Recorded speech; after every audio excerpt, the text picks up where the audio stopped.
Okay, 7th and 8th grade, we're continuing on in chapter 24. We're starting on number 15. Yesterday we talked about what happened on 9/11. Then we're going to talk about one of the responses to 9/11 was President Bush creating a Department of Homeland Security, also known as DHS. This department would start to double check people before they got on planes. They would do screenings at airports and at bus stations and train stations. It was to make the people of the United States feel a little safer about air travel after this huge attack on the United States. The downside of it was people ended up having a lot of their freedoms taken away as a result of this new program.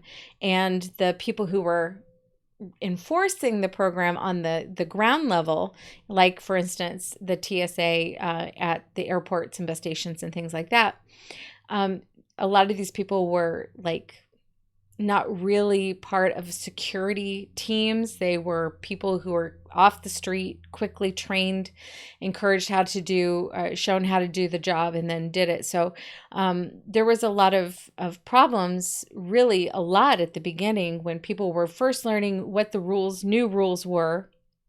And then also problems with TSA personnel and in general, just taking those rules to an extreme edge where even people who needed liquid medication weren't able to take medication on the plane, which is just ridiculous. But this was one of the things. The Homeland Security Department was there to make the American people safer, but it was safety at the expense of liberty. And that's one of the things that people in the United States are constantly evaluating. How much freedom should I give up for my safety? And that's always up for debate. Okay, our next note is this one. President Bush called for a military campaign after we were attacked on 9/11, not only against the terrorists themselves, which really weren't based in any one specific area. There was a lot of information that Osama bin Laden was in Afghanistan, that he was somewhere in the mountains of Afghanistan. Nobody knew exactly where he was, but they did know that the nations around Afghanistan were all giving shelter and aid to those who were terrorists. So the military campaign wasn't just against the individual terrorists, it was against the nations that gave the terrorists shelter and aid. It was like, by the fact that you are encouraging these terrorist attacks, you then are guilty as well. Congress responded to this idea with overwhelming support. Overwhelming. In fact, it was unanimous. Our Congress said, yes, we are absolutely on board with this. Now, later, this is going to become unpopular, and many of them will say, well, I voted yes, but I didn't really mean yes. You're a legislator. You should know what you're getting into before you vote for it. But that is going to happen. People are going to backtrack quite a lot on this issue because they're going to say, well, we didn't realize it would give the president so much power. The funny thing is the people who say this are people who want the president to have even more power than what the president does. So when the Congress said yes and then immediately started double checking and thinking, and well, maybe this isn't turning out as well as we'd hoped, maybe it's not going as fast as we'd hoped, they also began to deal with, kind of getting involved with the military strikes from a political standpoint when the military was already taking care of a lot of the business. Okay, one of the first targets in the war against terrorism was the Taliban. The Taliban was a loosely based group of men who were part of radical Islamic belief, and they had sheltered bin Laden in the past in a variety of nations. They weren't just in one nation, they were all over the Middle East. And they continued to shelter al-Qaeda terrorists. And so as a result, they would send out people to do bombings around the world, and then they would take credit for it. They say, yes, okay, we are the ones who paid for that and started that whole thing. Next, the Bush administration was looking at Iraq. Now, remember, George Bush's father had fought against Saddam Hussein, who was the president of Iraq, when Saddam Hussein invaded a neighboring country called Kuwait. The purpose of that Operation Desert Storm, which only lasted a few months, was specifically to get Saddam Hussein out of Kuwait. That was the purpose. We never chased him back into his homeland. We just said, okay, he's gone. That's good. He just needs to take care of his people. So we didn't go after him. And as a result of that, Saddam Hussein was always breathing out threatenings against the United States. And when the Twin Towers were first hit, George Bush, the son, who was president, was very concerned that it might be Saddam Hussein because of the relationship, that long history that Saddam Hussein had had when his father had been president. So when they said, no, we don't think it's Saddam Hussein, we think it's Osama bin Laden, he's like, are you sure? Double check, triple check, because he really believed it could possibly be Saddam Hussein because Saddam Hussein had made so many threats. When he found out it was Al-Qaeda and it was Osama bin Laden, he targeted those immediately. But then he also looked at Saddam Hussein as well because he supported Islamic terrorists. And this is exactly what he was talking about when he talked about a war on terror, to take out not just the individual terrorists, but the nations that will support terrorism, specifically the heads of state that will support terrorism. And this man was a supporter of terrorism. And in fact, he terrorized even his own people. He was quite awful as a ruler. Iraq had been under suspicion since it was discovered in the early 1990s to be stockpiling weapons of mass destruction. This was the UN who went in and discovered all of these weapons, these canisters that had at one time held lethal gas. Gas warfare is illegal in the world, but making something illegal doesn't mean that people aren't going to use it. It just means that people who don't care for the law are going to break the law, and it's not going to mean anything to them. But the UN, who's supposed to be a world governing body, is looking at these canisters and saying, you can't have these, Saddam Hussein. So they had gone into Iraq many times, multiple times, and especially after the Desert Storm, Operation Desert Storm, and they had collected a lot of this material. And so they had a background of him using illegal weapons, and not only against, his neighbors like Iran, he was constantly at war with them, but against his own people as a way of using trial runs. Now, the people he was specifically targeting were people called Kurds, who are actually from a different, they would look at it as a different bloodline. They were people who were from more of a Persian background rather than a Middle Eastern background. Persia was the original name for Iran. So they looked at the Kurds as, having, a different, almost like they were a different race, and wanted to take them out. And they destroyed quite a few of their villages. Okay. So Hussein had used chemical weapons in the war against Iran, which they had been fighting for a long time, and against the Kurds in northern Iraq. And they killed more than 25,000 people using these kinds of weapons. Chemical warfare. He was guilty of it. Everybody knew he did it. The UN was very, very aware. These pictures are real pictures. Okay? So when the war on terror started, people started looking again at Iraq, because here was a guy who had stockpiles of weapons in the past. Then it came out from spy networks in the United States, Great Britain, and Northern Africa, the countries in North Africa like Libya,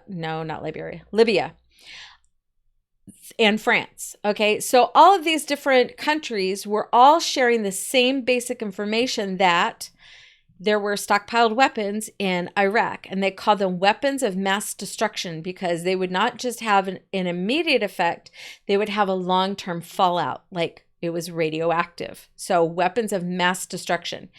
This made people really, really concerned, especially because it was on every spy network's radar. Everybody was talking about it. It wasn't just the United States. It wasn't just Great Britain. We're talking spy networks from around the world all had the exact same information. All of them did.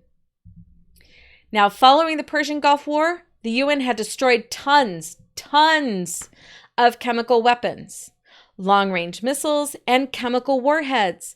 So they knew that he had a record of collecting weapons of mass destruction. It was part of his history. So when the news came out that he was doing it again, everybody believed it, because why wouldn't we? This is a guy who had lied before and had been found out, who had been discovered to kill his own people as a way of practicing this kind of chemical fallout. And yet, when it made the news around the world, you had people in the media saying, I think people are getting a little, I don't think this is necessarily true. Now, in March 2003, the White House was convinced, because of all of the information, that Hussein was still hiding weapons of mass destruction, and they launched Operation Iraqi Freedom. This was an invasion of Iraq, and it was specifically to remove Hussein from power. And they used the idea of weapons of mass destruction to explain why they were invading this country, because all of the news information, all of the spy networks were all saying the exact same thing. Now, here is the buildup up to this point. The United States went to the UN multiple times, and I'm talking in the dozens of times, asking the UN to please do another examination. No, that's not right. Investigation into the weapons of mass destruction. They had been there before. They had already done it before. Remember, they had already done it. They said, please go and find those weapons of mass destruction that are on everybody's radar. Everybody's talking about them. Please go find them.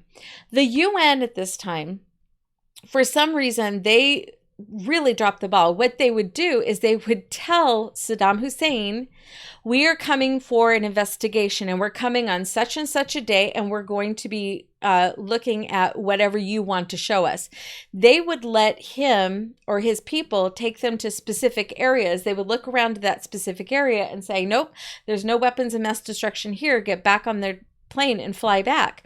And the United States is looking at this and saying, that doesn't make any sense. If you're doing an investigation and you're doing an inspection, you don't call the person and say, by the way, we're doing an inspection and you get to show us what you want to show us. That doesn't make any sense. Can you imagine somebody looking for, an investigative person is looking for, evidence of a crime, and they go in knowing that there's evidence of a crime, but they're not allowed to look where the actual evidence is? I mean, we're talking about the UN here. They had the right to look everywhere. So the UN did that so many times. It was up to 13 last time I remember. And finally, the United States said, okay, we can't wait for the UN anymore. We cannot wait any longer. So that's when the United States decided to go in. But it wasn't just the United States. It was called a coalition, and it was different countries from Europe specifically. The United States, Canada, and even Israel went in to look at what was going on. And they were looking to remove Hussein from power, not just because of the weapons of mass destruction, but because we found out he was also doing some really cruel things to his people. Aside from gassing them, which we had already known, we discovered that 2 of his sons were torturing his own people, and it was pretty disgusting. I mean, they would go after people. Their soccer team lost the World Cup, and they were beheaded. I mean, we're talking ridiculous reasons for punishment. And it's not even punishment, it's execution, flat out. Well, when the United States went in, let's see, this one. When we went in, we did not discover weapons of mass destruction, and we tore that place up. And all of a sudden, the press flipped on everybody and said, you know what, we called it. We said it was going to be it was a little paranoid. Look at that. There's no weapons of mass destruction. It was a lie. We went into Iraq because of a lie. It wasn't a lie. It was misinformation. There's a big difference there. Every single spy network, if you go back and look at the historical record, every single spy network was saying the exact same thing. Even scientists who came to the United States or went to the UN during the time of Hussein all had the same information, and they all said, every one of them, there are supplies, there are weapons of mass destruction. Here's the little secret that most people don't really know. The people who are still in Iraq are still looking for those weapons of mass destruction. It's a big country and it's all desert, so it's really easy to hide stuff. But Saddam Hussein was captured by American soldiers and then put in an Iraqi prison. So he's put in his own prison system. The people of Iraq partied after he was arrested. They tore down his statue. They were beating it with their shoe, which is like a deadly insult in the Middle East. They were grateful to have some kind of freedom. And then the United States said, okay, so now we need the best and brightest of the people of Iraq to start setting up a brand new government. And that's exactly what the United States started doing next. While they protected the people, there were others who were there trying to get a government set up, and it would complete with a voting system and a constitution and everything else. Once that was done, then Saddam Hussein was put on trial by his own people. The United States did not put him on trial. His own people put him on trial. He refused to admit he did anything wrong because he was the leader, and therefore God had put him in that position, so they couldn't say he did anything wrong. They found him guilty of crimes against all of his people, and they had him hung. They hung him. They executed him after they found him guilty, after he was on trial from them. The United States had nothing to do with his death. So he was executed, and then the people of Iraq were then, for some reason it did. The people of Iraq were then able to have, to build their country, start rebuilding their country. It's not going to be as easy as it sounds, unfortunately. Okay, other big news headlines. The communist government of North Korea alarmed the world leaders because we were so busy looking at Iraq and their weapons of mass destruction. Now North Korea is kind of bragging that, yeah, we made a promise in 1994 that we wouldn't develop nuclear capabilities, but we did it. Haha. By 2003, they announced that they had achieved nuclear missile capability, and they actually shot several missiles towards the United States. They didn't have the firepower that they needed to get all the way across the Pacific Ocean. They landed in the ocean, but it's still dangerous to have this rogue country just sending nuclear weaponry into the Earth's water supply and atmosphere. I mean, come on, this is ridiculous. So this got people really frustrated too. I mean, people were like, okay, do we kind of treat this as a joke because they can't get their missiles all the way to the United States? Thank goodness. But the idea that they would shoot those missiles off knowing that the radiation fallout would be immense, just scary. Okay, other headlines. On February 1st, 2003, NASA sent another space shuttle called Columbia. This was several years after the Challenger exploded, but this one's the Columbia. It broke up and burned. It was re-entering the Earth's atmosphere, and one of the panels that was a heat shield was wrong. It fell off, and so it caused an explosion, and it killed the entire crew. Unfortunately, they were alive when they realized what was happening and that they were going to die, so they had that kind of record, that audible record. You can see here the way the space shuttle is set up. It is attached to a rocket to get into space because it has to get outside of the Earth's atmosphere. Then when it comes back into the Earth's atmosphere, it takes the form of a plane and it lands like a plane, so it can be reusable. The crew is all in orange there, but the picture right above them, that is the actual picture of the Columbia as it broke up in our atmosphere. Our atmosphere works as a kind of incinerator. It wipes out anything that tries to pass through, and it protects the Earth from things like meteors and asteroids. Okay. In November 2003, pro-life groups were excited because Bush signed a partial birth abortion ban act in 2004, but there were a lot of people who were really angry because they didn't want to talk about partial birth abortion. They just call it abortion up to birth, but that is partial birth abortion, honestly. They don't like to talk about it, but what they do instead is they couch it in terms of it's a woman's choice, it's a woman's body, the woman should make the final decision, it's between a woman and her doctor, but in reality, this kind of partial birth abortion is frankly just cruel, and it's evil. So this ban on partial birth abortions was going after women and doctors who had this procedure done. It has, I believe, since been reversed. But the partial birth abortion, the way it is performed, forceps are pushed into the vagina and then into the uterus. The child is turned, because at this time it's a full term, usually a full term or a very late term baby. The baby is actually delivered feet first. That's a breech birth, but there is a reason they do it this way for this abortion, because they deliver the entire baby with the exception of the head. That makes it a partial birth. In other words, since the baby's head is still inside its mom, it hasn't been completely born yet. That's what they're looking at. They're playing with words and definitions here. At that point, when the back of the neck is exposed, they take what they call snips or scissors, and they snip the spinal cord, and that kills the baby almost instantly.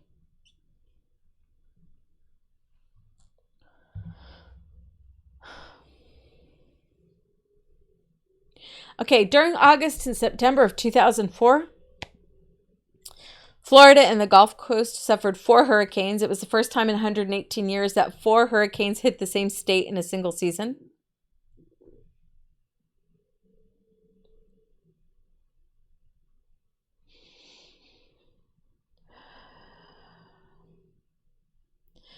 So you can see most of the hurricanes are going right along that peninsula, but then there's one right on the panhandle. That's a little part that sticks out closer to the shore. It follows the shoreline. Okay, in December 2004, there was a powerful earthquake in the Indian Ocean, and that sent treacherous tsunamis in all directions. The waves killed almost 300,000 people in the countries of Sri Lanka, India, Thailand, and East Africa. This is just it's a still from a video, but you can see how gigantic the waves are. People in the past always call these tidal waves to mean the great big waves, but they really don't have anything to do with the tide. They're called tsunamis because they have to do really with the tectonic plates instead. But this ended up wiping out a lot of people and a lot of homes, businesses. Okay, millions of people were left without homes, food, or drinkable water. Bush, our president, pledged $350 million in humanitarian relief. It's either millions or billions, so you guys look that one up. And then many compassionate Americans donated millions more to charities working in the area. I know there was one. I'm not a big fan of like celebrities as celebrities. I don't care. Just entertain me with your movies. But I do remember Sandra Bullock, like as soon as it happened, donated $1 million. And I thought, well, that's kind of impressive, honestly. So a lot of people giving whatever they could. People donated blood. They donated money. They did whatever they could to help the charities that were working in that area. Okay, the conflict in Iraq became a key issue in the election of 2004. The reason for that was because the war didn't end very quickly. They were still looking for weapons of mass destruction. There was an incident where one of the prisons was being run by U.S. government soldiers. The prisoners were actually being abused. That is not okay. They were later investigated and punished for that. People tend to forget that part, that they got caught and they got punished for it.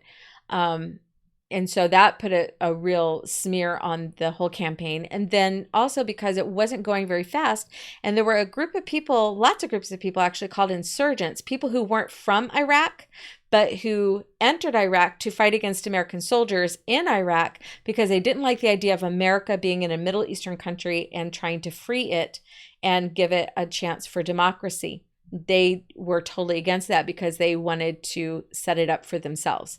They were looking at a power vacuum and they wanted to fill it. So that's what insurgents do.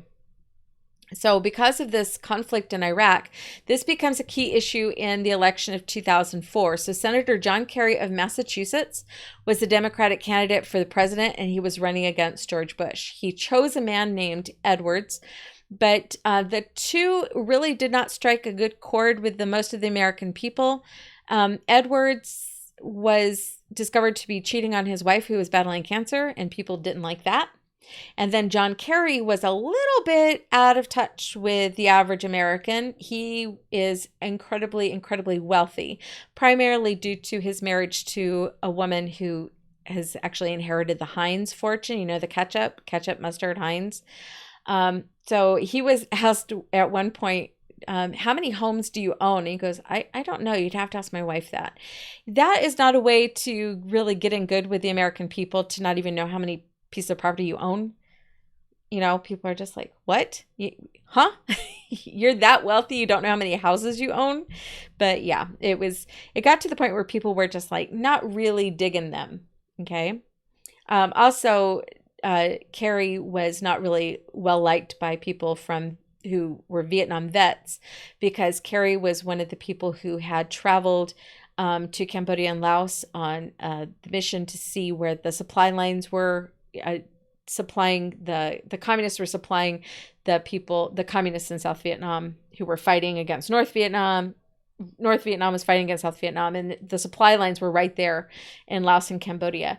And he came back and he was basically testifying against that. He said that he threw his medals away, and then somebody said, why would you throw your medals away? And he said, oh, they weren't mine, they're my friends. So a lot of what he said just didn't match up.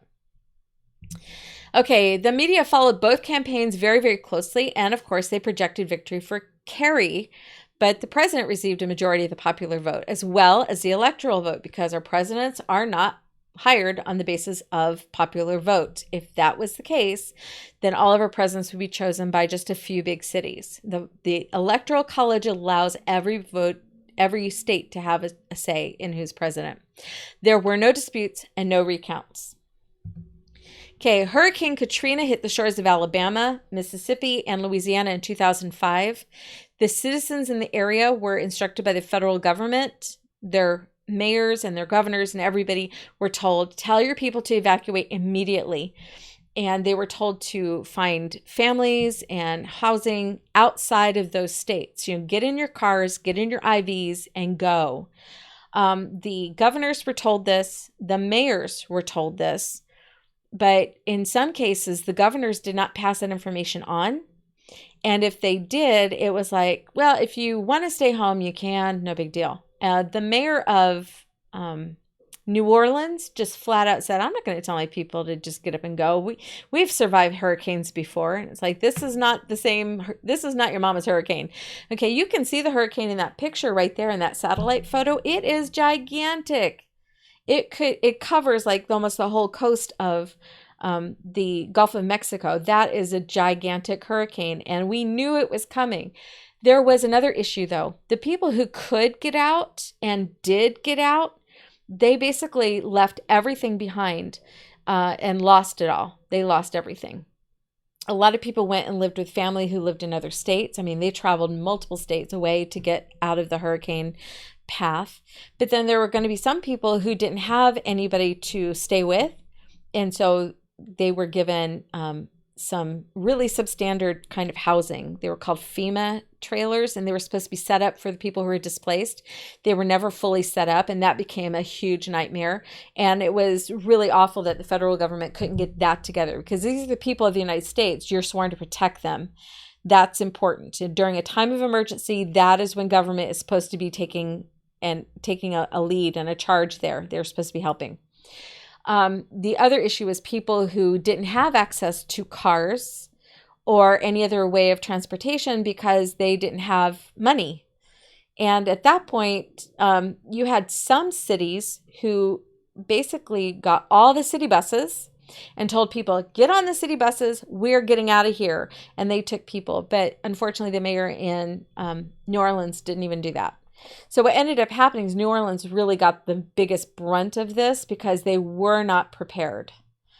And people were saying, we want immediate government help. Now, the United States government, in all of its literature and all of its information about emergency situations, almost all of it says, have 3 days worth of food and water available in your home, because it takes a while for all of that for the government to step in and say, okay, we can help rescue now.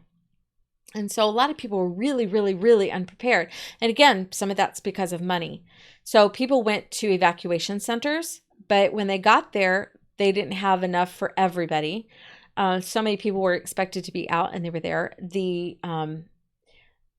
dome where the Saints play was completely trashed during this time. That became a shelter, and the people who were in there acted like animals, honestly. It was a really dangerous scene. There was nobody there to watch over people and to make sure that people weren't breaking the law. People were stealing from each other, beating each other up. It was really, really scary.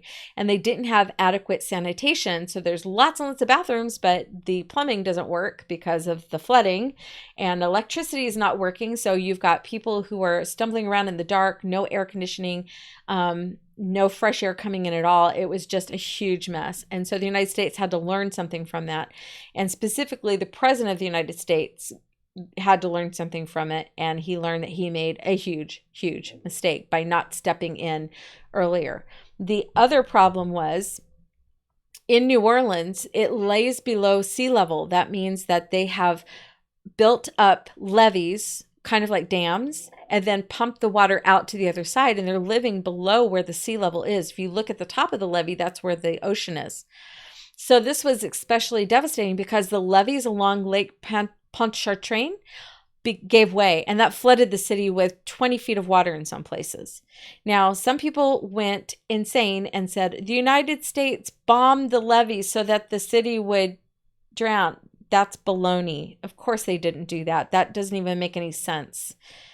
There's no reason why the United States would do this. But here's where they were at fault. Those levees needed to be fixed years and years before. And this is where we start coming into issues, and you'll be coming into those issues as a voter when you get a little older, is who is in charge of making sure that all of this stuff is maintained. We have roads, we have levees, we have dams, we have bridges. All of that is part of our infrastructure. That is supposed to be taken care of by a combination of local government, state government, and federal government. And sometimes all three groups say, you're it, I'm not it, and then it doesn't get taken care of. So pay really close attention to these kind of issues because something like this could happen. Okay, I think we've got one more of this. Okay. We're going to go ahead and stop because we've got a little bit more for Hurricane Katrina, and I don't want to rush through it. But we'll pick it up here again on Monday. Have a really great weekend, and I will talk to you then.